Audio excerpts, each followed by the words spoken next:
comes up to me, and he says to me, I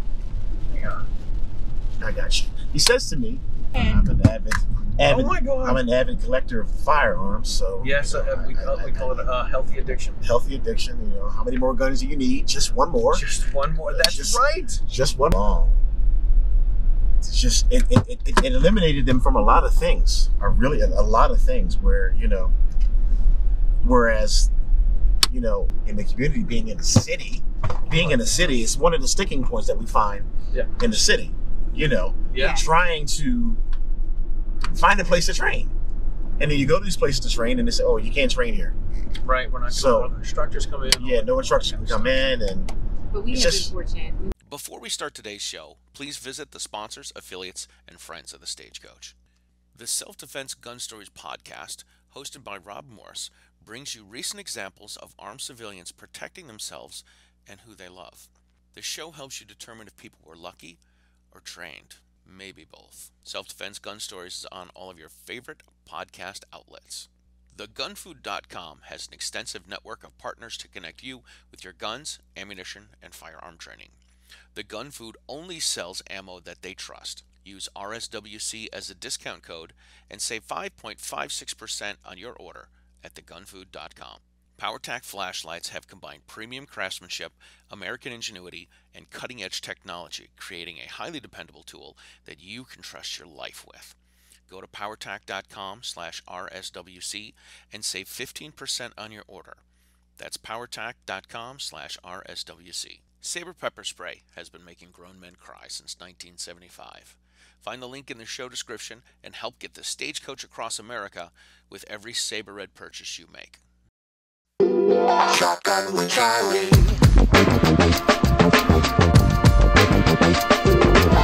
Riding shotgun refers to the practice of sitting next to the driver in a moving vehicle. The term riding shotgun came around after the time of the stagecoach, when somebody used to sit next to the driver holding a shotgun, in case they ran into bandits. My name is Charlie Cook, and I drive a lot. I like to talk to people while I'm driving, so I interview people in my car while I'm driving. Welcome to Riding Shotgun with Charlie.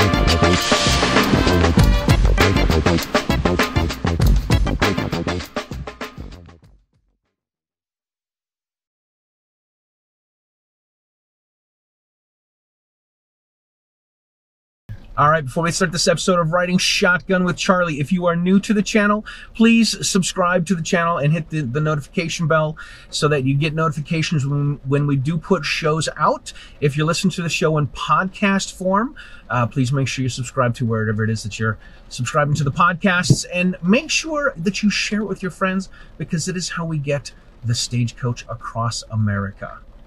All right, ladies and gentlemen, welcome to this episode of Riding Shotgun with Charlie. Today, we are in Greeley, Pennsylvania at the Tommy Gun Warehouse, and I have two of my new friends that I met, Jerel and Karise Crew. I even got the last name right. Hey! The last name right. The last name's the one I could say without any problems. Wonderful. They are with That Gun Talk, which is not a podcast yet. But they're going to start that soon. Absolutely. They are instructors in the Philadelphia area, and they've only been doing this for a few years. So thank you so much for being on the show. Oh, thank you. This is my pleasure. Thank you, girl. Yeah.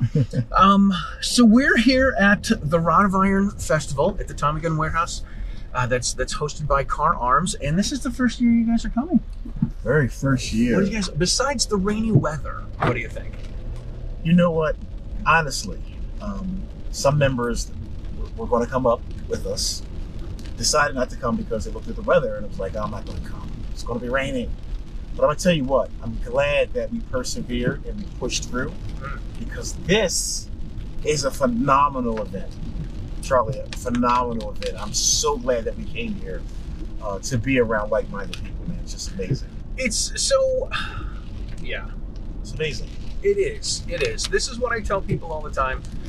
Going to gun events like this is my two-way family. Yes. Like part of the reason that I wanted to start a show is because I don't know if you guys know who Jim Rohn is. Yes. He's an old motivational speaker, and he says you're a culmination of the 5 people you hang out with the most. right? This is why your parents used to say, don't hang out with that riffraff. Exactly. Right. Yes. Even though we're still friends with that riffraff.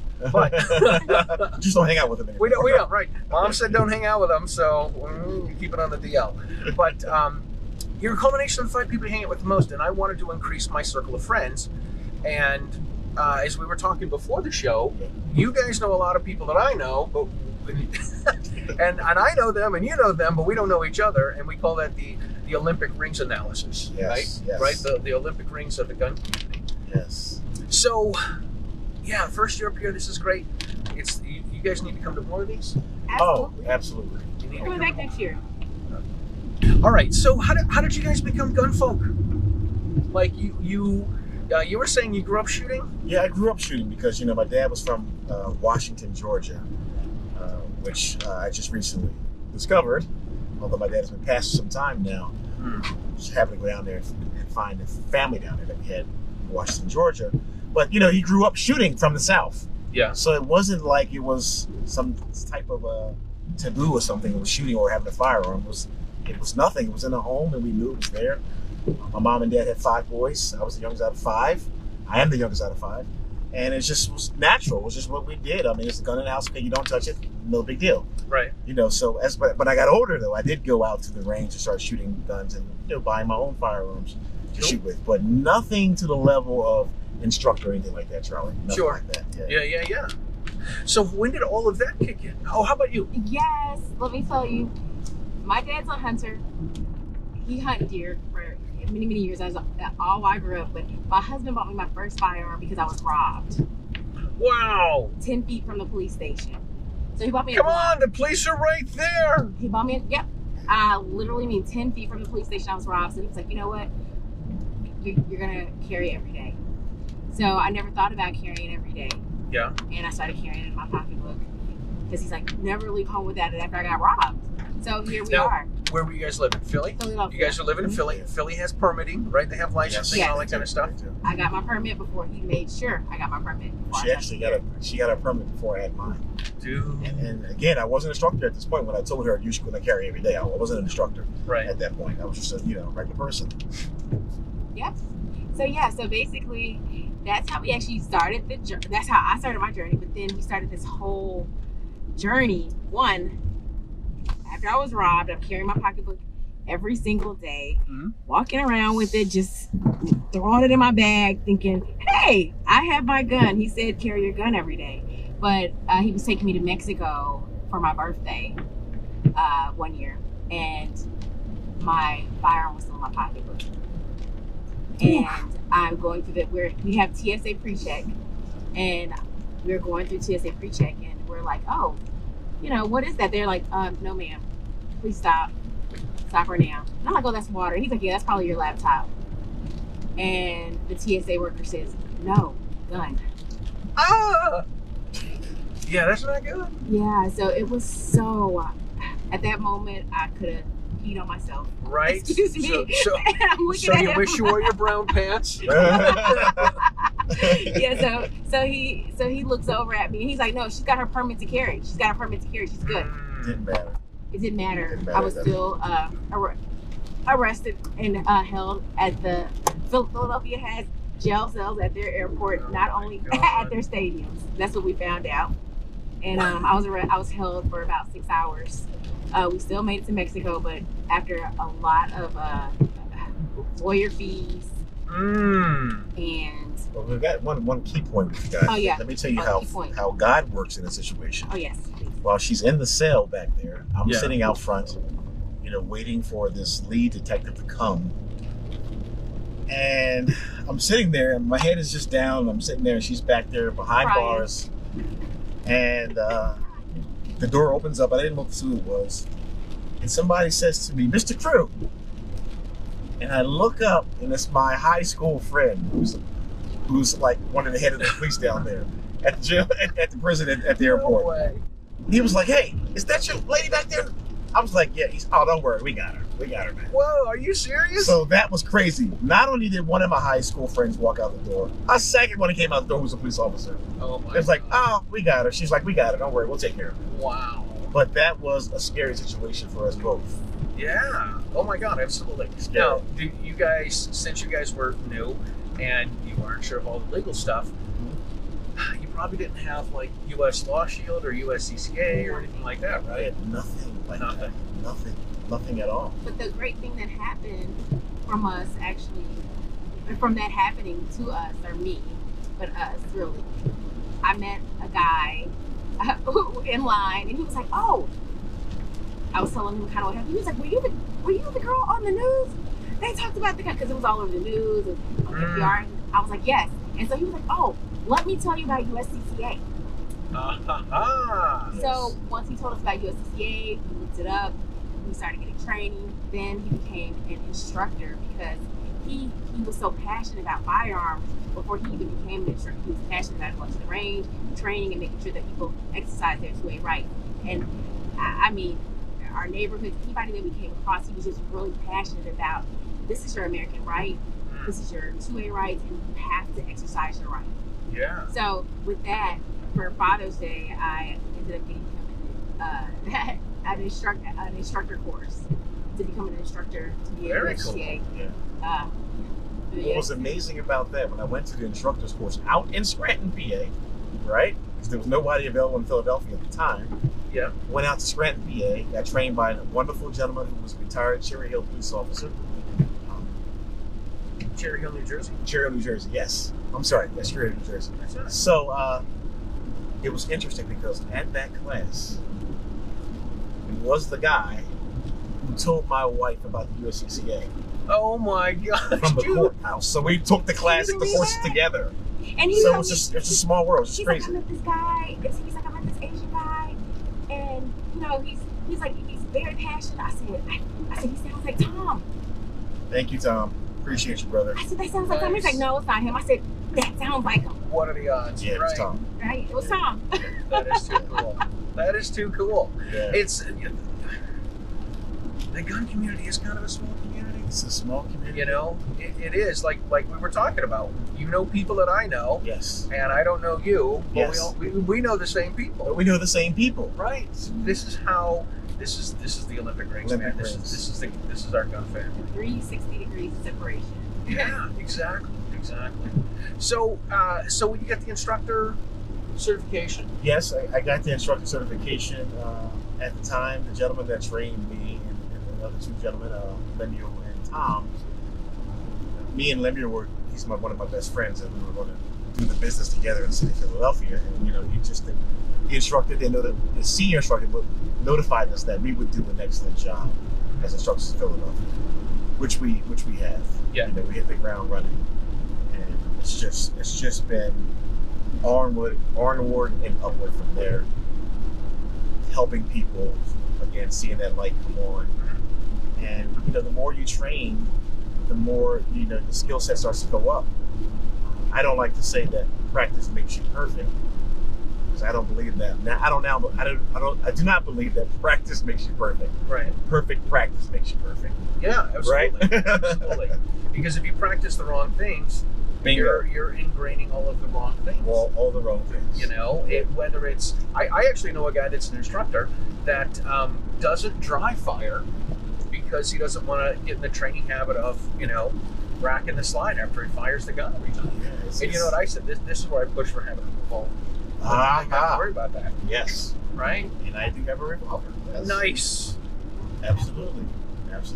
So you end up starting teaching classes in Pennsylvania. It's pretty easy to get a permit. Well, at that time, you know what, Charlie? It was very hard, really, to get a permit. It would take you at least 6 months. 6 months? In Philadelphia to get a permit. Oh, in Philly, yeah. It was unbelievable, but that division got sued. Someone sued that division, and now, today, you can get your permit to carry in Philadelphia probably within 2 days. And you do it online now. Nice. Yeah. I got my Pennsylvania permit last year when I came to this. I drove out to Bellefonte, Pennsylvania. Bellefonte, okay. Yeah, and I said, how long is this going to take? And she said it could take as little as a few seconds. As little as a few seconds. Listen, it's amazing. Dude, it's not even minutes. She said seconds. I waited an hour. I gave them $20. They took my picture. I waited an hour, and I walked away. Wow. Yeah. It's funny you say that because my partner, who who's my fellow instructor, Lemuel, he went to go take his wife to go pick her up with me because they moved out of Philadelphia, they're out in the suburbs. Yeah. And he called me on the phone, excited. He said, "Man, you won't believe what just happened." I said, "What happened?" He said, "We went into the courthouse to get my wife's license to carry. We fill the paperwork out. We give them whatever they needed. We start to walk out. The lady said, wait, where are you going?" He's like, "Oh, we're going to send, you got to let us know." "No, here's your permit." That's it. He was like, "Dude, can you believe this?" You pass the background check and you are good. Unbelievable. It's nuts. It's nuts. Well, I'll tell you this. I did interview Shanine Allen a number of years ago, and she got her permit in Philly. She said they told her nothing.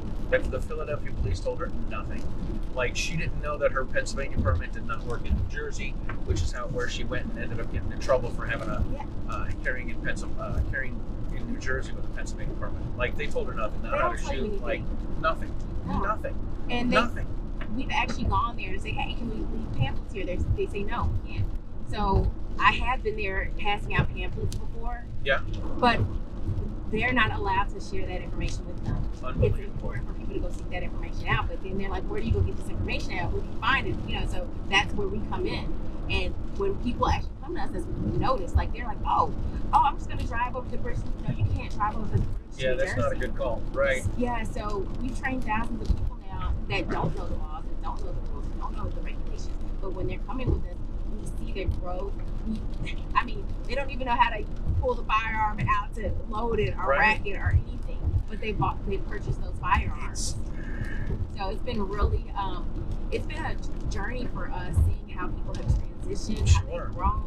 It's just been, it's wonderful. I mean, I've seen him. I've been to every last one of his classes. I mean, I don't know if it's been over 300 classes, but it's been a lot of classes. So, that's awesome. And he's actually been a TC. Now we have over 13 people that have been trained. He trained me as well.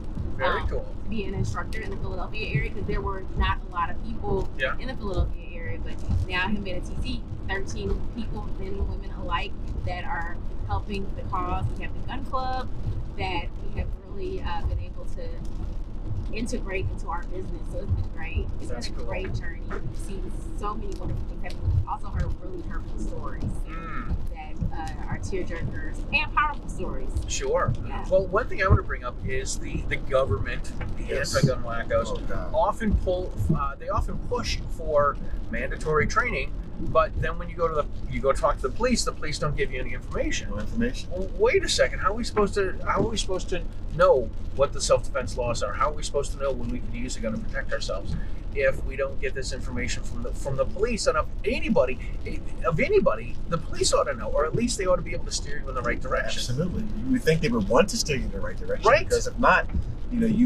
they'll possibly face some of these people on the street. Yes, it'll probably make their life a little easier if they point them in the right direction. Absolutely. Yeah, it's completely nuts. And if you're a new gun person and you're interested in gun ownership, you don't know who else to turn to. There's the way I see it is this: there's two groups of people you're going to turn to. You're going to turn to the police, or you're going to turn to the NRA, because non-gun folks don't really know. They don't know the USCCA. They don't know the Second Amendment Foundation. They don't know the Firearm Policy Coalition. They don't know all of these other pro-gun groups. That's exactly right. They do not know. They don't. They have no clue. They go to the NRA, which is why I'm just like you. I'm not a TC, but I'm certified to teach a bunch of the NRA classes, because that's what people are going to turn to, because that's who they know are gun folks. That's exactly right. That's correct. Speaking about the police not telling you anything when you go get your gun permit. It's interesting because I was doing the class at USCCA. I'm an official partner with the USCCA, and I was doing the class with them. The people that come into the class, you don't select. The USCCA puts out a mass promotion for them. They come in, and you teach them based upon the curriculum. Pardon me. Based upon the curriculum that they give you, and all kind of people in the audience: white, black, Asian, different. It doesn't matter to me anyway. I'm still going to continue to teach. Right. So I'm teaching and I'm talking to people about, understanding your Second Amendment rights and things of that nature. And after the end of the class, this gentleman comes up to me. He's a white guy. He's a white gentleman. Comes up to me. And he says to me, I got you. He says to me, "I wasn't going to tell you who I am." Okay. But I'm going to tell you who I am. All right. He says I'm from the Philadelphia Police Department Gun Permit Unit. What? And I came here to see what you were teaching. Oh my goodness. And he shook my hand and said, you're doing an excellent job. You're teaching them the right way. Nice. He says, we're not allowed to promote your business. If you have a pamphlet, give it to me. If someone comes to my desk and asks about training, I'll tell them about you. I thought that was awesome. That's incredible. That's the best endorsement you can get. I thought that was, dude, I had the chills. Absolutely. When he told me actually who he was. That's cool. But that's why it's important, and I tell other instructors that I teach that are with our organization, make sure you're doing the right thing. Make sure you're speaking the right thing. You don't know who's in your audience. You do not. You know, we don't want to talk anything crazy because that's not what we're about. We're about instructing people the correct way. This is not a white or a black thing. Yeah. You know, this is not a hate police thing. This is not that. Right, it's not a Republican Democrat thing. Exactly. Just teach it's hard to not be a Republican Democrat thing.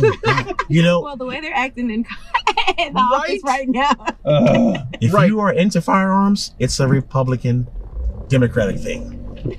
If you're in that field, it is. Yeah, it is. I mean, there's one party that wants to take our guns, and it's the Democrats. And the Republicans want to take them less, but the Democrats want to take them.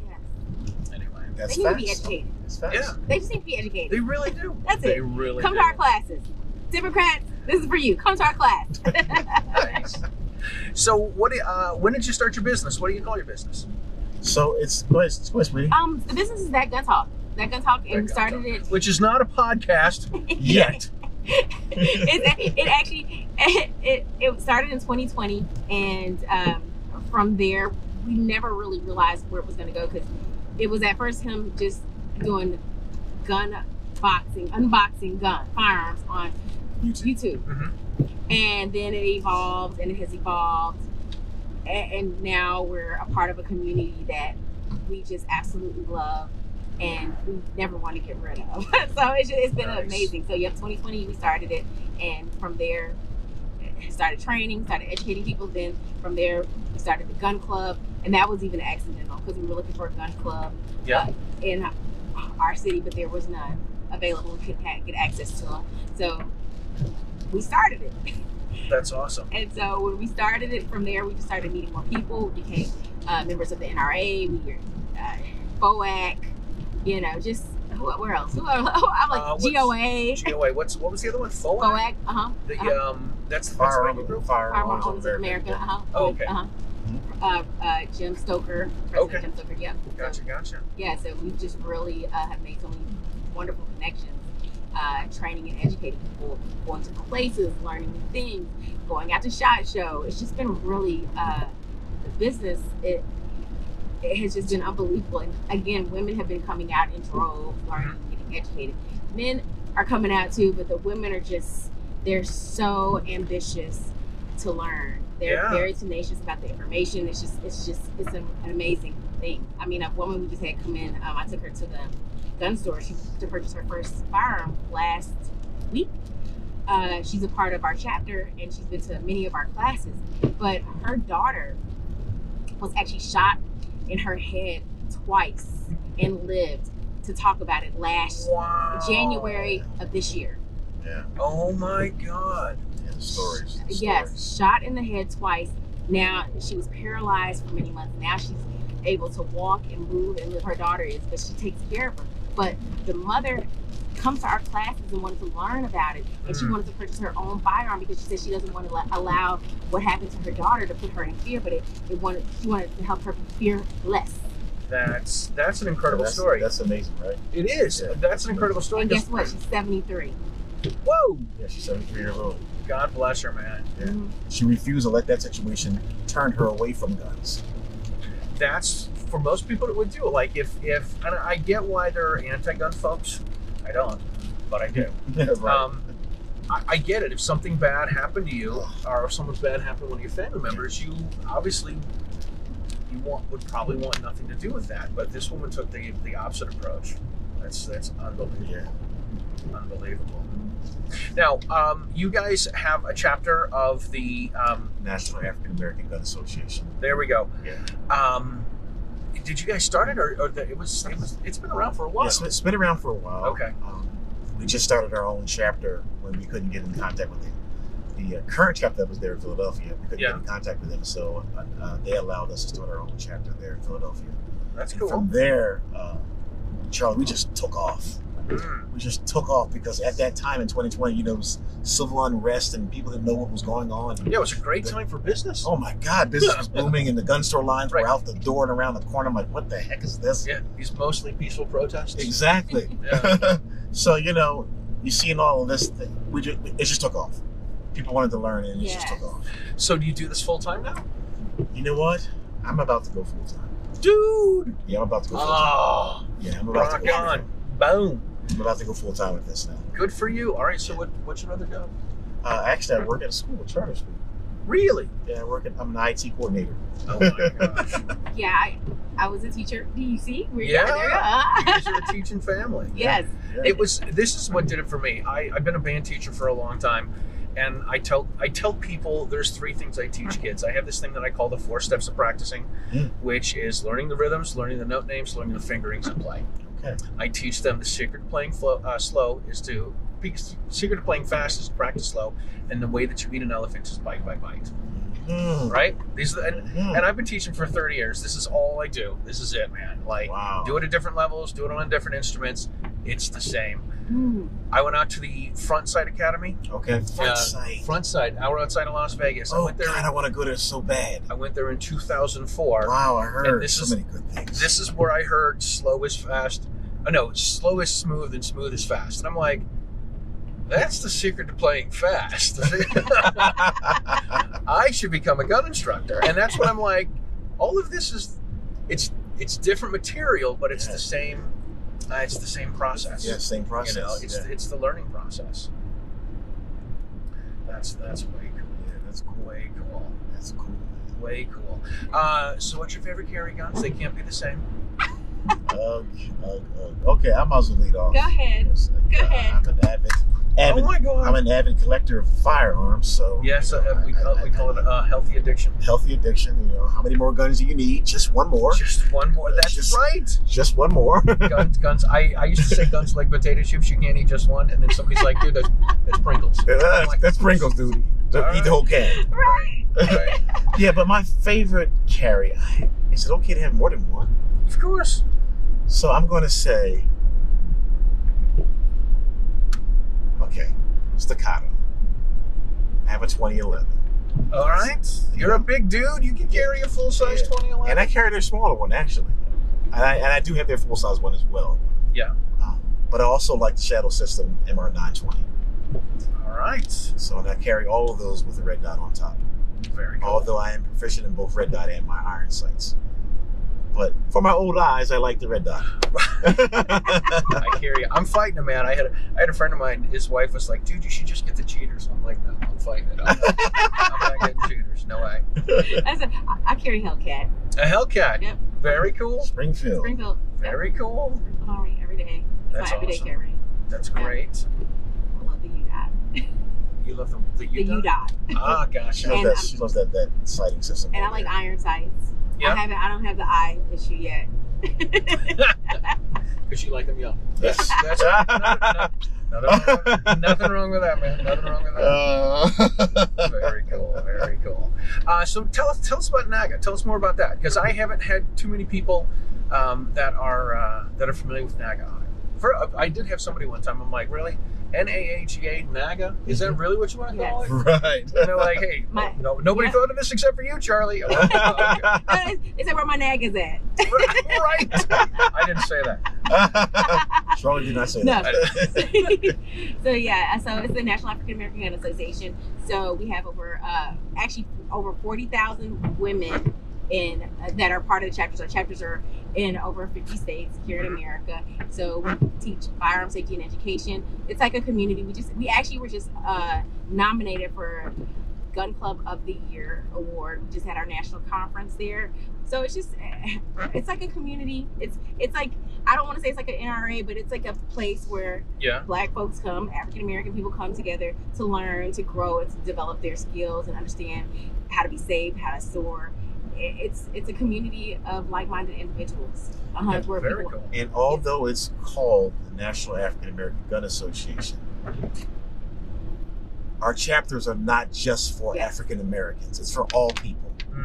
So not just African Americans. All people can come and be a part of the chapter. Yeah, that's cool. The uniqueness about it is that we start from a standpoint of taking the history of African Americans with firearms, understanding the history that we've had firearms before. We've used firearms to protect ourselves, right? Yeah. So once you open up the minds of individuals, let them know, listen, firearms have been in the community.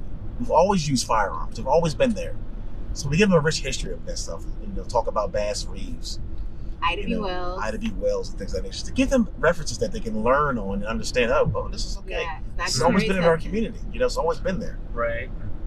A couple years ago, didn't somebody talk about putting Harriet Tubman on a $20 bill? They sure did. Yeah, and I'm like, if they put a picture of her with a Winchester on, I'm in. Oh yeah. How about that? Right? Like it's dead presidents. Right. But if we're gonna put a black woman on there, make sure she's got a Winchester. That's right. Winchester. That's right. Absolutely. That's right. As they say, that's what Ida B. Wells said. That's a place of honor in every Black person's home. That was her saying.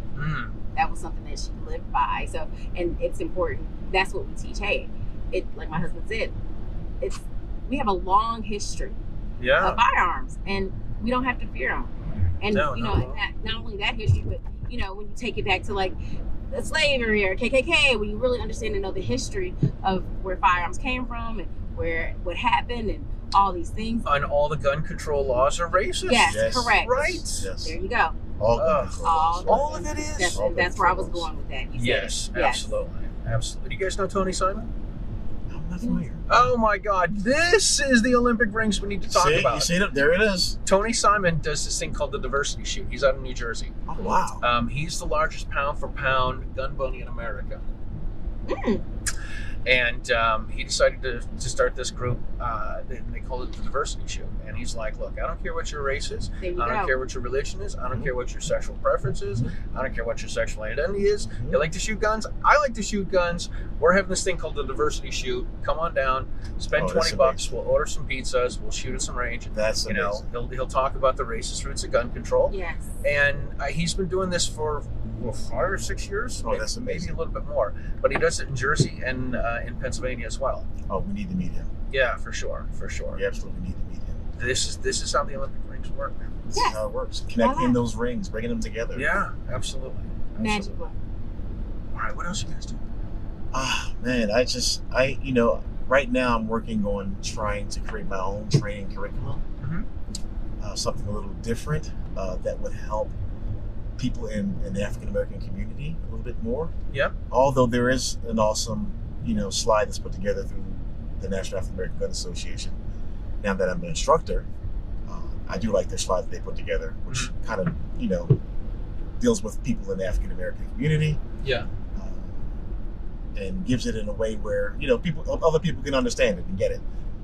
So they live in the city, these row homes. This is a different story for everybody. Yeah. It's been a labor of love, meeting new people, and I'm telling you, it's important that we not lock ourselves in just to one demographic of people. Oh yeah. We must expand and broaden ourselves.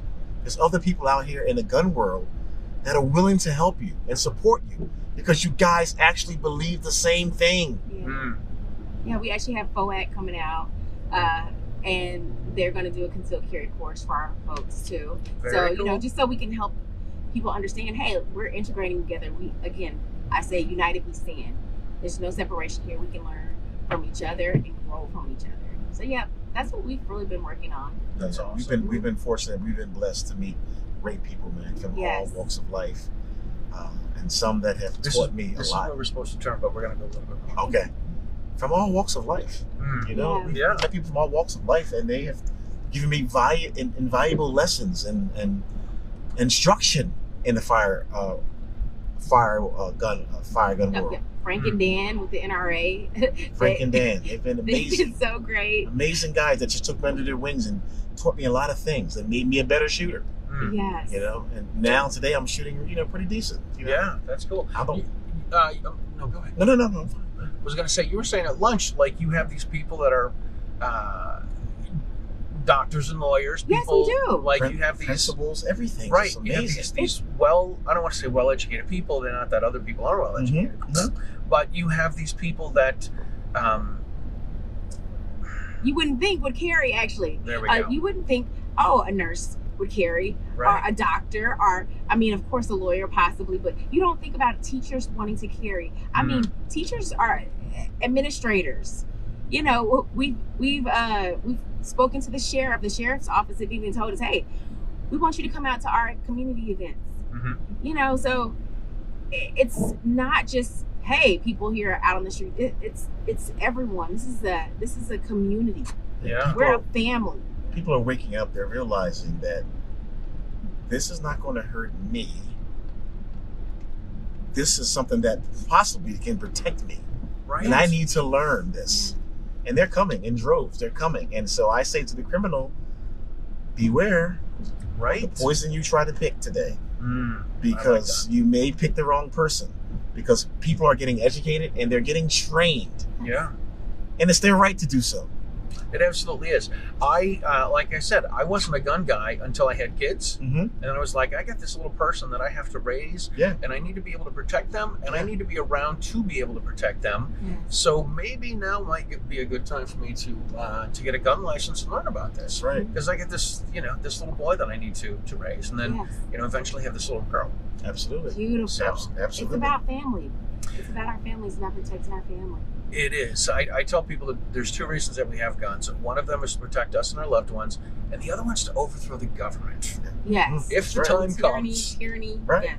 That's right. Absolutely. That's right. Absolutely. Our Second Amendment rights shall not be questioned. It shall not be questioned. Period. Leave it alone. Leave it alone. We went to we actually was out in Harrisburg, and we had a meeting with the Black Caucus and the Second Amendment Caucus. And we were like sitting down trying to come up with solutions as to how we could help, how they could help, and how we can merge together. And we've actually had some of those Democrats come out and reach out to us and say, hey, what can we do together to help the community? How can we educate people? How can we train them? Because they're thinking about their families as well. Yeah.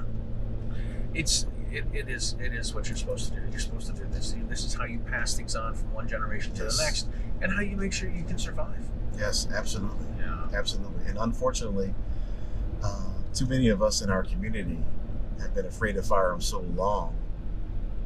It's just, it eliminated them from a lot of things, or really a lot of things where, whereas, learning how to hunt, how to survive, period. What happens if the grid goes down? What do you do? Right. Things of that nature. What do you do if the grid goes down? What would you do if the grid went down? Do you know how to hunt? Right. Do you know how to field dress? Absolutely. This is what I used to do. Once I became a gun guy, I did start to save a little bit of water, start to save some canned goods, buy a little extra groceries here and there. And then all my friends would be like, oh, you've got guns. You're starting to save some food. If something bad comes over, we're going to your house. I would pat them on the belly, and I would say, you need to fatten up, because if you cannot do anything for me, you are food. And I got some sweet baby rays for you. Some sweet baby rays for you. That's right. And I don't mean for you, I mean for your body. Because that is what we're going to do. Because if you can't produce anything, if you're prepping, and you can't save your stuff, you're gathering all this stuff for someone who's got a gun. Yes. Exactly. What does it say? What does it say? Some people prep, to take what you have. There you go. Yes. That is exactly it. That is exactly it. All right, listen, we are almost back to where we need to go to. What else do you guys want to talk about? What else you guys have going on? You guys are busy. Yeah, we're absolutely busy. doing a lot of things with our club, especially. Yeah. We have a range day coming up in November. Cool. Out in Lebanon, Pennsylvania. Nice. Skills and Grills. It's called Skills and Grills. So we're going to be grilling and going over drills and teaching people and having different stations that they can work at for beginner, intermediate, advanced, and just to get people out and to understand, getting them as close as we can to real life. Because I always tell people, our folks in the chapter, that the way you train can get you killed. Okay, so we need to train as realistic as possible. Yeah. Shooting is not standing still. Shooting is on the move. Yeah. So what better place to do that than an outdoor range to be able to practice those drills? So we're excited to be doing that. We have something coming up in the mix right now with Guns Out TV. And we're working to collab with them. And probably March or April of next year, we're working on that. We just had another partnership with a nice range out of Malvern, Pennsylvania called Mainline Armory. Oh, cool. Great people there. They have welcomed us into their wonderful facility. Cool. Allowed us to train there and to host our meetings. Nice. Which is very difficult to do. You know, that's one of the sticking points that we find in the community. Being in the city is one of the sticking points that we find in the city. You know, trying to find a place to train. And then you go to these places to train and they say, oh, you can't train here. Right, we're not going to have instructors come in. Yeah, no instructors can come in. But we have been fortunate for, the gun range we've been able to utilize. And then, Yuri's place. Yuri's place. Yuri's been phenomenal. Yes, they have been so amazing. And so has King Shooters. They've been really great. King Shooter Supply, King of Pressure. They've been really great. We have a lot of really great people who have just been supportive. And we love them. They've just been amazing. And he has a training counselor class coming up. We're going to be training more instructors coming up soon. Dude, and we have also been we have these Love for Responsible Gun Ownership shirts that we've been selling to actually give those proceeds back to the community to do more free classes. Very cool. We have another NRA instructors course coming up as well for all of our instructors who have been instructors for at least a year. They're going to take the NRA instructor class now. So it's just been really... We're bringing more instructors in to get more people trained, to get more people educated, and also just to teach some free classes, because not everyone in the city has the money to our affordable classes. But it's always, we have to give this information. Yes, absolutely. We have to continue to give back. Speaking of information, where can people find you guys? There you go, dear. Take it away. You can find us on www.thatguntalk.com or Instagram, thatguntalk. Yeah. There you go. Awesome. Thank you guys for so much for being on the show. Yeah. I am so happy to expand the circle of friends. Yes, man. Listen, this is great, man. This is awesome. It's been a pleasure meeting you, and riding shotgun with Charlie is just absolutely amazing. Yes. I dig it, man. Amazing idea. I'm riding shotgun. What do you call that riding back there? I got the shotgun back here. But nobody has to know. Okay? That's right. That's right. No, it's been so amazing. Thank you so much. We had lunch together today. And now I got to ride in the car, the shotgun. People get in the stagecoach. I dig it. See, this is what I'm talking about. This is the unification that we need. How we come together and we meet people that are like-minded, which are actually good people. Don't pull yourself away because you think that it's going to be something different. No, we have a lot in common, and we have to remember that, guys. We have a lot in common. Let's stick together. I have another brother now. I love it. Thank you, Charlie. I'm honored. Thank you, guys. All right, hang tight. What do I say at the end of the show? Thank you guys for I know, right? It's my show. I should know what I say. We thank you guys for watching the show. If you are not a member of the Second Amendment Foundation, you can go to saf.org, $150 for a lifetime membership. There's going to be a link in the show notes where you can, I can get SAF credit. They don't give me anything except they just say, hey, well, Charlie, it's working for Charlie, which is cool. So, saf.org is how you join the Second Amendment Foundation. You can also check out all of your favorite pro-freedom podcasts at sdrn.us. That's the Self-Defense Radio Network. We're going to have some links for Jerel and Karise down below as well. You need to check out That Gun Talk, which is not a podcast yet. So we'll share some stuff when that comes out too. And if you're watching this long, you need to share it with your people, because this is how we get the Stagecoach across America. Yes. We'll see you guys next time. See you guys.